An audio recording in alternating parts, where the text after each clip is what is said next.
ჯილმა ახლახან 40 ლარი მიიღო. დარჩენილი ლარების რაოდენობა, ანუ y, x დღის შემდეგ მიახლოებით გადმოცემულია შემდეგი ფორმულით. y უდრის 40 - 2.5x. აგეთ განტოლების გრაფიკი და აგებული გრაფიკის მიხედვით დაადგინეთ დაახლოებით რამდენი ლარი ექნება დარჩენილი ჯილს 8 დღის შემდეგ. მოდი ნახოთ. მოდი ყველაზე კარგი გზა ამისთვის ჯერ იქნება რომ გავაკეთოთ პატარა ცხრილი.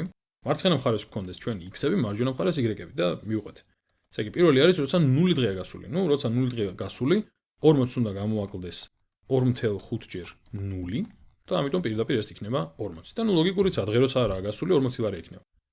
შემდეგი არის როცა მაგალითად მოდი იყოს 2 დღე გასული. როცა 2 დღეა გასული რა გვაქვს? 40 გამოკლებული 2.5 ჯერ 2, რაც არის 40 გამოკლებული 5, ანუ 35. ეს არის 2 დღის გასulis შემდეგ. შემდეგი ავიღოთ თქვათ 4 დღე. ანუ ცოტა ისეთ დღეებს ვიღებ რომ დამრგვალებული რიცხვები მქონდეს და არა მეათედები და ასე შემდეგ, ხო?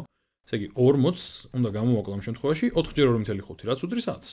ანუ ხო, პრინციპში დავტოვებ ასე. და ეს უდრის 30. შემდეგ მოდი კიდევ ავიღოთ 1-2 წერტილი. ნუ 8-მდე მივიდეთ ბარემ, ხო? და მოდი ცოტა დავაგრძელებ ამას. ესე. კარგი. ესე იგი შემდეგი წერტილი იქნება 6. როცა 6 დღეა გასული, რა იქნება? 6 ჯერ 2.5 დავწერ ისევ. 2.5 გამრავლებული 6-ზე და ეს ტოლი იქნება რამდენიც? 2.5 გამრავლებული 6-ზე არის 15, ამიტომ 40 გამოკლებული 15 დაგვიტოვებს 25. და ბოლო, ეს არის 8. 8 დღე როცაა გასული, ნუ ისევ რა, შეგვიძლია იმით ვიმსჯელოთ, რომ თუ 4 დღის გასulis შემდეგ 10 იყო, 8 დღის შემდეგ 20 იქნება, ხო? ამიტომ 40 გამოვაკლდება 2.5 ჯერ 8, იგივე 20 და დაგვრჩება შედეგად 20. კარგი. ახლა მოდი ავიღოთ გრაფიკი და ნუ ცხადია დადებითი მხარე დაგჭირდება მარტო გრაფიკის, იმიტომ რომ ძირითადად აქეთ ხდება ყველაფერი, ანუ უარყოფითებში არ ჩადის, უარყოფითი ფული არ დარჩება და თან მაინც რა დღე გვაინტერესებს. ამიტომ მოდი დანაყოფებს გავაკეთებ ასე. ესე იგი, ჯერ დავსვა, საერთოდ დანაყოფები და მე აღნიშნავ რა რამდენია. რაღაც შკალა ავიღოთ უფრო მოხერხებული. ზოგადად ამოცანას როცა ხედავთ, კარგია რომ მოხერხებული შკალა აიღოთ, რაც მილიონებში ხომ არ გავზომოთ, იმიტომ რომ ყველაფერი აქ მოექცევა მაშინ ან ძალიან პატარა რიცხვებში თუ გავზომე აღარ გვეყოფა, ხო ეს? ამ შემთხვევაში ადეკვატური იქნება ალბათ ასე რომ დავაშორო ერთმანეთს. ეს იყოს 10, ეს იყოს 20, ეს იყოს 30, ეს იყოს 40 და პრინციპში მეტი არც გვინდა, აქედან იწყებს, ხო? და ახლა გასული დღეები როგორც ავიღეთ იმის მიხედვით, გასული დღეები იყოს 2, 4, 6, 8. შეგვიძლია განვაგრძოთ კიდეც, მაგრამ ნუ მეტი არ გვინდა. აქამდე გვაინტერესებს მაინც. და ახლა მოდი დავიტანოთ ის წერტილები, რაც აი აქ ნახეთ. ნუ როცა 0 დღეა გასული, აი აქ 0 უნდა გქონდეს წესით, მოდი სხვა ფერად აღნიშნავ მას საერთოდ. უნდა გქონდეს 0.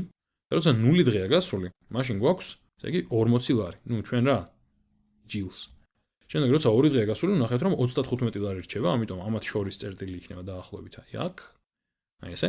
შემდეგ როცა გასულია 4 დღე, რჩება 30. ესე იგი 30 4 დღის შემდეგ. შემდეგ მოდის 6 დღე და 25. ამიტომ დაახლოებით აი ეს იქნება. ასე. და ბოლოს 8 რაც გვაინტერესებდა, 8 დღე როცაა გასული 20 ლარი აქვს დარჩენილი. აი ეს.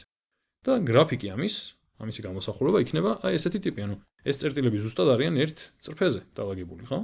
და გრაფიკი აი ამ განტოლების და აი ამ ფუნქციის იქნება ასეთი ტიპი.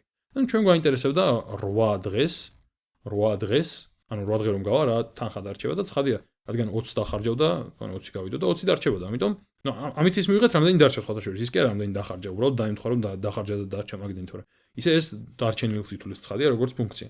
და ნუ გრაფიკიც გვიჩვენებს, ნუ გრაფიკი სიამდვილეში მაინც ცხელის მიხედვით თავაგე, მაგრამ ნუ ვიზუალური წარმოდგენა კარგია, რომ 8 დღის შემდეგ 20 ლარი აქვს დახარჯული, 20 ლარი აქვს დარჩენილი.